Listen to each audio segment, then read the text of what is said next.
Hi. So today we've got that lovely story from the gospel about Jesus walking on water. So the story is that Jesus is coming to the disciples in the middle of a storm where the wind and the waves are battering the boat, and he walks on water to them. At first, of course, they think he's a ghost, but then he says, "Take heart, it is I, do not be afraid."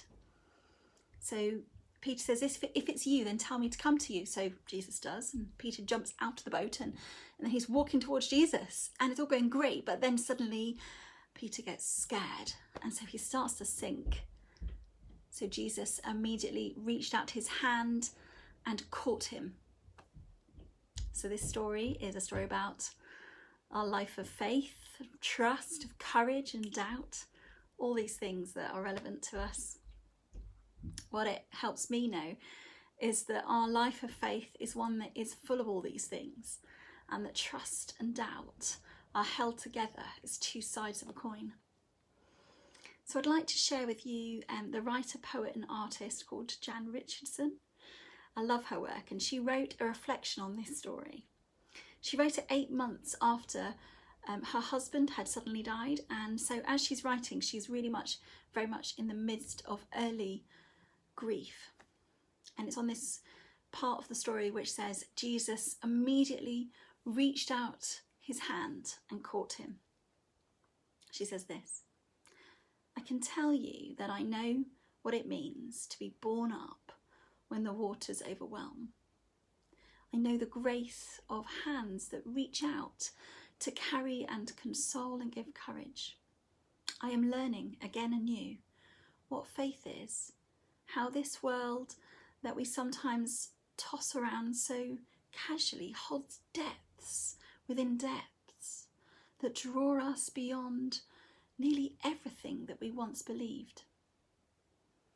This is some of what I know right now about faith. That faith is not something I can summon by a sheer act of will. That it lives and breathes in the community that encompasses us. That I cannot force faith, but I can ask for it, can pray that it will make its way to me and bear me up over the next wave and the next. That it comes, that I can lean into it, that it will propel me not only towards the Christ who calls me, but also back towards the boat that holds my life, incomprehensible in its pain and its grace." What are you knowing about faith right now? What is it bearing you?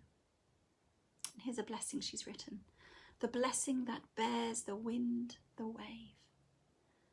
That we will risk the drenching by which we are drawn towards the voice that calls us, the love that catches us, the faith that carries us beyond the wind and the wave. Amen.